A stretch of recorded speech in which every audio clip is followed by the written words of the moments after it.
21장. 사탄이 이스라엘을 치려고 일어나서 다윗을 부추겨 이스라엘의 인구를 조사하게 하였다. 그래서 다윗은 요압과 군 사령관들에게 지시하였다. 어서 브엘세바에서부터 단에 이르기까지 이스라엘의 인구를 조사하여 그들의 수를 나에게 알려주시오. 그러자 요압이 말하였다. 주님께서 그의 백성을 지금보다 100배나 더 불안하게 하여 주시기를 원합니다. 높으신 임금님, 백성 모두가 다 임금님의 종들이 아닙니까? 그런데 어찌하여 임금님께서 이런 일을 명하십니까? 어찌하여 임금님께서는 이스라엘을 벌받게 하시려고 하십니까? 그러나 요압은 더 이상 왕을 설득시킬 수 없었으므로 물러나와서 온 이스라엘을 두루 돌아다닌 다음에 예루살렘으로 돌아왔다. 요압이 다윗에게 백성의 수를 보고하였다. 칼을 빼서 다룰 수 있는 사람이 온 이스라엘에는 110만이 있고 유다에는 47만이 있었다. 그러나 요압은 왕의 명령을 못마땅하게 여겨 레위와 베냐민은 이 조사에 포함시키지 않았다. 하나님께서 이 일을 악하게 보시고 이스라엘을 치셨다. 그래서 다윗이 하나님께 자백하였다. 내가 이런 일을 하여 큰 죄를 지었습니다. 그러나 이제 이 종의 죄를 용서해 주시기를 빕니다. 참으로 내가 너무나도 어리석은 일을 하였습니다. 주님께서 다윗의 선견자 갓에게 말씀하셨다. 너는 다윗에게 가서 전하여라. 나 주가 말한다. 내가 너에게 3가지를 제안하겠으니 너는 그 가운데서 하나를 택하여라. 그러면 내가 너에게 그대로 처리하겠다. 갓이 다윗에게 가서 말하였다.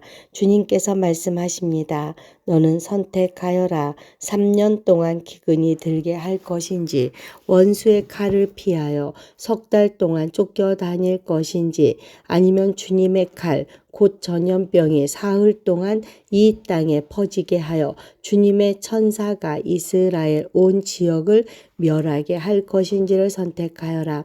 이제 임금님께서는 나를 임금님께 보내신 분에게 내가 무엇이라고 보고하면 좋을지 결정하여 주십시오. 그러자 다윗이 갓에게 대답하였다. 괴롭기 그지없습니다. 그래도 주님은 자비가 많은 분이시니 차라리 내가 그의 손에 벌을 받겠습니다. 사람의 손에 벌을 받고 싶지는 않습니다. 그리하여 주님께서 이스라엘에 전염병을 내리시니 이스라엘 사람이 7만 명이나 쓰러졌다. 주님께서는 예루살렘을 멸망시키려고 천사를 보내셨다. 그러나 주님께서는 천사가 예루살렘을 멸망시키는 것을 보시고서 재앙 내리신 것을 뉘우치시고 사정없이 죽이고 있는 그 천사에게 그만하면 됐다. 이제 너의 손을 거두어라 하고 명하셨다. 그때에 주님의 천사는 여부스 사람 오르난의 타작마당 곁에 서 있었다. 다윗이 눈을 들어보니 주님의 천사가 하늘과 땅 사이에 서서 칼을 빼어 손에 들고 예루살렘을 겨누고 있었다. 그래서 다윗은 장로들과 함께 굵은 베옷을 입고 얼굴을 땅에 대고 엎드렸다. 그때에 다윗이 하나님께 아뢰었다. 이 백성의 인구를 조사하도록 지시한 사람은 바로 내가 아닙니까? 바로 내가 죄를 짓고 이런 엄청난 악을 저지른 사람입니다. 백성은 양떼일 뿐입니다. 그들에게야 무슨 잘못이 있습니까? 주 나의 하나님, 나와 내 집안을 치시고 제발 주님의 백성에게서는 전염병을 거두어 주십시오. 주님의 천사가 갓을 시켜 다윗에게 이르기를 여부스 사람 오르난의 타작마당으로 올라가서 주님의 제단을 쌓아야 한다 하였다. 다윗은 갓이 주님의 이름으로 명령한 말씀을 따라서 그 곳으로 올라갔다. 그때에 오르나는 밀을 타작하고 있었다. 오르나는 뒤로 돌이키다가 천사를 보고 그의 4아들과 함께 숨었다. 그러나 다윗이 오르난에게 다가가자 오르난이 바라보고 있다가 다윗인 것을 알아보고 타작마당에서 나와 얼굴을 땅에 대고 다윗에게 절하였다. 다윗이 오르난에게 말하였다. 이 타작 마당을 나에게 파시오. 충분한 값을 지불하겠소. 내가 주님의 제단을 여기에 쌓으려 하오. 그러면 전염병이 백성에게서 그칠 것이오. 오르난이 다윗에게 말하였다. 임금님 그냥 가지십시오. 높으신 임금님께서 좋게 여기시는 대로 하십시오. 보십시오. 제가 소는 번제물로 타작기구는 땔감으로 밀은 소제물로 모두 드리겠습니다. 그러나 다윗 왕은 오르난에게 말하였다. 그렇게 해서는 안 돼요. 내가 반드시 충분한 값을 내고 사겠소. 그리고 주님께 드릴 것인데 내가 값을 내지도 않고 그대의 물건을 그냥 가져가는 일은 하지 않겠소. 또 거저 얻은 것으로 번제를 드리지도 않겠소. 그래서 다윗은 그 턱 값으로 금 600세겔을 오르난에게 주고 거기에서 주님께 제단을 쌓아 번제와 화목제를 드리고 주님께 아뢰었다. 그러자 주님께서는 하늘로부터 불을 번제단 위에 내려서 응답하셨다. 그리고 주님께서 천사에게 명하셔서 그의 칼을 칼집에 꽂게 하셨다. 그때에 다윗은 주님께서 여부스 사람 오르난의 타작 마당에서 그에게 응답하여 주심을 보고 거기에서 제사를 드렸다. 그때 모세가 광야에서 만든 주님의 성막과 번제단이 기브온 산당에 있었으나 다윗은 주님의 천사의 칼이 무서워 그 앞으로 가서 하나님께 예배드릴 수 없었다. 22장. 그때에 다윗이 말하였다. 바로 이곳이 주 하나님의 성전이요 이곳이 이스라엘의 번제단이다. 다윗은 이스라엘 땅에 있는 외국인을 불러 모으고 석수들을 시켜서 하나님의 성전 지을 네모난 돌을 다듬도록 명령하였다. 그는 또 대문에 문짝에 쓸 못과 꺽쇠를 만들 철을 무게를 달 수 없을 만큼 준비하고 노쇠도 무게를 달 수 없을 만큼 많이 준비하고 또 백향목을 셀 수 없을 만큼 준비하였다. 이 백향목은 시돈 사람과 두로 사람이 다윗에게 운반하여 온 것이다. 다윗은 이런 혼잣말을 하였다. 나의 아들 솔로몬이 어리고 연약한데 주님을 위하여 건축할 성전은 아주 웅장하여 그 화려한 명성을 온 세상에 떨쳐야 하니 내가 성전 건축 준비를 해 두어야 하겠다. 그래서 그는 죽기 전에 준비를 많이 하였다. 그런 다음에 다윗이 그의 아들 솔로몬을 불러서 주 이스라엘의 하나님을 모실 성전을 지으라고 부탁하였다. 다윗이 아들 솔로몬에게 말하였다. 아들아, 나는 주 나의 하나님의 이름을 위하여 성전을 지으려고 하였다. 그러나 주님께서 나에게 말씀하셨다. 너는 많은 피를 흘려가며 큰 전쟁을 치렀으니 나의 이름을 위하여 성전을 건축할 수 없다. 너는 내 앞에서 많은 피를 땅에 흘렸기 때문이다. 보아라, 너에게 한 아들이 태어날 것인데 그는 평안을 누리는 사람이 될 것이다. 내가 사방에 있는 그의 모든 적으로부터 평안을 누리도록 해주겠다. 그러므로 그의 이름을 솔로몬이라 지어라. 그가 사는 날 동안 내가 이스라엘에 평화와 안정을 줄 것이다. 그가 내 이름을 위하여 성전을 건축할 것이다. 그는 내 아들이 되고 나는 그의 아버지가 되어 이스라엘을 다스리는 그의 왕위가 영원히 흔들리지 않고 튼튼히 서게 해줄 것이다. 내 아들아, 이제 주님께서 너와 함께 하셔서 주님께서 너를 두고 말씀하신 대로 주 너의 하나님의 성전을 무사히 건축하기를 바란다. 그리고 부디 주님께서 너에게 지혜와 판단력을 주셔서 내가 주 하나님의 율법을 지키며 이스라엘을 잘 다스릴 수 있도록 해주시기를 바란다. 내가 주님께서 모세를 시켜 이스라엘에게 명하신 율례와 규례를 지키면 성공할 것이다. 강하고 굳건하여라. 두려워하지 말고 겁내지 말아라. 내가 주님의 성전을 지으려고 금 10만 달란트와 은 100만 달란트를 준비하고 녹과 쇠는 너무 많아서 그 무게를 다 달 수 없을 만큼 준비하고 나무와 돌도 힘들여 준비하였다. 그러나 내가 여기에 더 보태야 할 것이다. 너에게는 많은 일꾼이 있다. 채석공과 석수와 목수와 또 모든 것을 능숙히 다룰 줄 아는 맞는 기능공들이 있다. 금과 은과 놋과 쇠가 무수히 많으니 일어나서 일을 시작하여라. 주님께서 너와 함께 하시기를 빈다. 그런 다음에 다윗은 이스라엘 모든 지도자들에게 그의 아들 솔로몬을 도우라고 당부하였다. 주 당신들의 하나님께서 당신들과 함께 계셔서 당신들에게 사방으로 평화를 주시지 않았습니까? 그리고 이 땅 주민을 나에게 넘겨주어 이 땅 사람들을 주님과 그의 백성 앞에 굴복시키셨습니다. 이제 당신들은 마음과 정성을 다하여 주 당신들의 하나님을 찾고 일어나서 주 하나님의 성전을 건축하십시오. 그래서 주님의 언약궤와 하나님의 거룩한 기구들을 옮겨와서 주님의 이름을 위하여 건축한 성전에 들여놓도록 하십시오. 23장. 다윗은 나이를 많이 먹어서 늙었을 때에 아들 솔로몬을 이스라엘의 왕으로 세웠다. 다윗 왕은 이스라엘 모든 지도자와 제사장과 레위 사람을 불러 모았다. 30살이 넘은 레위 사람의 인구를 조사하였는데 남자의 수가 모두 38,000명이었다. 이 가운데 24,000명은 주님의 성전 일을 맡은 사람이고 6,000명은 서기관과 재판관이고 4,000명은 문지기이고 나머지 4,000명은 다윗이 찬양하는 데 쓰려고 만든 악기로 주님을 찬양하는 사람이다. 다윗은 레위의 자손 게르손과 고앗과 모라리를 족속을 따라 갈래별로 나누었다. 게르손 족속에는 라단과 시므이가 있다. 라단의 아들은 족장 여이엘과 세담과 요엘 이렇게 세 사람이다.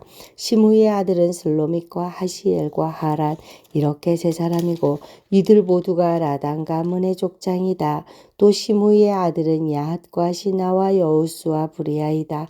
이 네 사람도 시므이의 아들이다. 야핫은 족장이고 그 다음은 시사이다. 여우스와 브리아는 이들이 많지 않아서 한 집안 한 갈래로 간주되었다. 고앗의 아들은 아므람과 이스할과 헤브론과 우시엘 이렇게 네 사람이다. 아므람의 아들은 아론과 모세이다. 아론을 성별하였는데 그와 그의 아들들은 가장 거룩한 물건들을 영원히 거룩하게 맡아서 주님 앞에서 분향하여 섬기며 영원히 주님의 이름으로 복을 빌게 하려고 성별하였다. 하나님의 사람 모세의 아들들은 레위 지파에 등록되어 있다. 모세의 아들은 게르솜과 엘리에셀이다. 게르솜의 아들 가운데서 스부엘은 족장이다. 엘리에셀의 아들 가운데서는 르하바가 족장이다. 엘리에셀에게는 다른 아들이 없었지만 르하바에게는 아들이 아주 많았다. 이스할의 아들 가운데서 족장은 슬로밋이다. 헤브론의 아들 가운데서 족장은 여리아이고 그 다음은 아마리아이고 셋째는 야하시엘이고 넷째는 여가무함이다. 우시엘의 아들 가운데서 족장은 미가이고 그 다음은 이시야이다. 무라리의 아들은 마홀리의 무시이다. 마홀리와 무시이다. 마홀리의 아들로는 엘르아살과 기스가 있다. 엘르아살은 아들은 없이 딸들만 남겨두고 죽었다. 그래서 그의 조카인 기스의 아들들이 그의 딸들에게 장가들었다.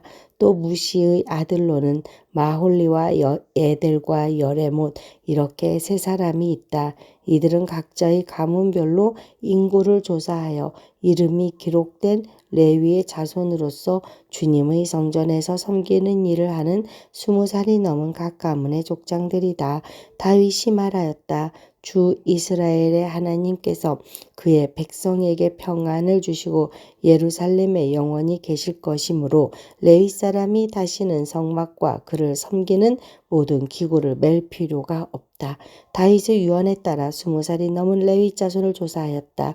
그들의 임무는 아론의 자손을 도와 주님의 성전을 과 뜰과 방을 보살피고 모든 거룩한 물건을 깨끗이 닦는 일, 곧 하나님의 성전에서 섬기는 일과 또 상위에 늘 차려놓는 빵과 곡식 제물의 밀가루와 누룩을 넣지 않고 만든 빵을 냄비로 굽는 일과 반죽하는 일과 저울질을 하고 자로 재는 모든 일을 맡았다. 또 아침 저녁으로 주님께 감사와 찬송을 드리며 안식일과 초하루와 절기에 주님께 번제를 드리되 규례에 따라 정한 수대로 거르지 않고 항상 주님 앞에 드리는 일을 맡았다. 이렇게 그들은 회막과 성소를 보살피는 책임과 그들의 친족 아론 자손을 도와 주님의 성전에서 섬기는 책임을 맡았다. 24장. 아론 자손의 갈래는 다음과 같다. 아론의 아들은 나답과 아비후와 엘르아살과 이다말이다. 나답과 아비후는 아버지보다 먼저 죽었다. 그들에게는 아들이 없었으므로 엘르아살과 이다말이 제사장이 되었다. 다윗은 엘르아살의 자손 사독과 이다말의 자손 아히멜렉과 함께 아론 자손의 갈래를 만들어서 그들이 할 일에 따라 직무를 맡겼다. 엘르아살 자손 가운데서 족장이 될 만한 사람이 이다말 자손에서보다 더 많았으므로 엘르아살 자손을 그 가문을 따라 16명의 족장으로 그리고 이다말 자손은 그 가문을 따라 8명의 족장으로 나누었다. 성전에서 하나님의 일을 할 지도자들이 엘르아살 자손과 이다말 자손 가운데서 모두 다 있으므로 이 두 가문을 제비 뽑아 공평하게 갈래를 나누었다. 레위 사람 느다넬의 아들 서기관 스마야가 왕과 지도자들과 제사장 사독과 아달의 아들 아히멜렉과 제사장과 레위 사람 가문의 지도자들이 지켜보는 앞에서 엘르아살과 이다말 가문 가운데서 한 집씩 제비를 뽑아 그들의 이름을 기록하였다. 첫째로 제비 뽑힌 사람은 여호야립이고 둘째는 여다야이고 셋째는 하림이고 넷째는 스오림이고 다섯째는 말기야이고 여섯째는 미야민이고 일곱째는 학고스이고 여덟째는 아비야이고 아홉째는 예수아이고 열째는 스가냐이고 열한째는 엘리야십이고 열둘째는 야겜이고 열셋째는 훗바이고 열넷째는 예세부압이고 열다섯째는 빌가이고 열여섯째는 인멜이고 열일곱째는 해실이고 열여덟째는 핫비세스이고 열아홉째는 부다히야이고 스무째는 여헤스겔이고 스물한째는 야긴이고 스물두째는 가물이고 스물셋째는 들라야이고 스물넷째는 마아시아이다. 그들은 하는 일에 따라 주님의 성전에 들어가서 주 이스라엘의 하나님께서 그들의 조상 아론을 시켜서 지시하신 규례대로 직무를 수행하였다. 나머지 레위 자손은 아므람의 자손인 수바엘과 수바엘의 자손인 예디야와 르하바의 가문에서 족장 르하바의 자손인 이시야와 이스라엘의 가문에서 슬로못과 슬로못의 자손인 야합과 헤브론의 아들 가운데서 맏아들 여리야와 둘째 아마랴와 셋째 야하시엘과 넷째 여가무함이고 우시엘의 자손인 미가와 미가의 자손인 사밀과 미가의 아우 이시야와 이시야의 자손인 스가랴와 무라리의 자손인 마홀리와 무시이다. 또 야하시야의 아들인 분호가 있다. 무라리의 자손 야하시야 가문에 분호와 소함과 사쿨과 이브리가 있고 마홀리 가문에는 엘르아살이 있다. 엘르아살에게는 아들이 없다. 기스 가문에 기스의 아들 여라무엘이 있고 무시의 자손으로 마홀리와 예델과 여리못이 있다. 이들이 가문별로 등록된 레위 자손이다. 이들도 그들이 친족인 아론 자손과 마찬가지로 다윗 왕과 사독과 아히멜렉과 제사장과 레위 사람 가문의 족장 앞에서 제비를 뽑았다. 가문의 종가이든 가장 작은 집이든 공평하게 제비를 뽑았다. 25장. 다윗과 군대 지도자들은 아삽과 헤만과 여도둔의 자손들을 뽑아 세워 수금과 검은고와 심벌주로 신령한 노래를 부르는 직무를 맡겼다. 이 직무를 맡은 사람의 수는 다음과 같다. 아삽의 아들은 사쿨과 요셉과 느다냐와 아사렐라이다. 이 아삽의 아들들은 왕의 지시에 따라 아삽의 지도를 받고 신령한 노래를 불렀다. 여도둔의 가문에는 여도둔의 아들인 그달리야와 스리와 여사야와 하사바와 마티디야 이렇게 여섯이 있다. 그들은 수금을 타면서 주님께 감사하며 찬양하며 예언하는 그들의 아버지 여도둔의 지도를 받았다. 헤만 가문에는 헤만의 아들인 붓기야와 마따니야와 우시엘과 스부엘과 여리목과 하나냐와 하나니와 엘리야다와 갓달디와 로함디에셀과 요수부가사와 말로디와 호딜과 마아시옷이 있다. 이들은 모두 왕의 선견자 헤만의 아들이다. 그의 뿔을 높이 들어주시겠다는 하나님의 말씀대로 하나님께서는 헤만에게 14아들과 3딸을 주셨다. 이들은 모두 그들의 아버지의 시도를 받으며 심벌주와 검은고와 수금을 타면서 주님의 성전에서 노래를 불렀다. 이들은 하나님의 성전에서 맡은 일을 할 때에 왕과 아삽과 여두둔과 헤만의 지도를 받았다. 이들과 이들의 친족의 수는 280 8명이다. 이들은 모두 주님을 찬양하는 법을 배운 능숙한 사람들이다. 이들이 제비를 뽑아서 책임을 맡을 때에는 대가나 초보자나 스승이나 배우는 사람이나 구별을 두지 않았다. 첫째로 제비 뽑힌 사람은 아삽 가문의 요셉과 그 아들과 형제 12명, 둘째는 그달리아와 그 형제와 아들 12명, 셋째는 삭골과 그 아들과 형제 12명, 넷째는 이스리와 그 아들과 형제 12명, 다섯째는 느다냐와 그 아들과 형제 12명, 여섯째는 붓기야와 그 아들과 형제 12명, 일곱째는 여사렐라와 그 아들과 형제 12명, 여덟째는 아사야와 그 아들과 형제 12명, 아홉째는 마따니야와 그 아들과 형제 12명, 열째는 시므이와 그 아들과 형제 12명, 열한째는 아사렐과 그 아들과 형제 12명, 열둘째는 하사바와 그 아들과 형제 12명, 열셋째는 수바엘과 그 아들과 형제 12명, 열넷째는 마띠디야와 그 아들과 형제 12명, 열다섯째는 여레목과 그 아들과 형제 12명, 열여섯째는 하나냐와 그 아들과 형제 12명, 열일곱째는 요스브가사와 그 아들과 형제 12명, 열여덟째는 하나니와 그 아들과 형제 12명, 열아홉째는 말로디와 그 아들과 형제 12명, 스무째는 엘리아다와 그 아들과 형제 12명, 스물한째는 호딜과 그 아들과 형제 12명, 스물두째는 깃달디와 그 아들과 형제 12명, 스물셋째는 마하시옷과 그 아들과 형제 12명, 스물넷째는 로맘디에셀과 그 아들과 형제 12명이 뽑혔다.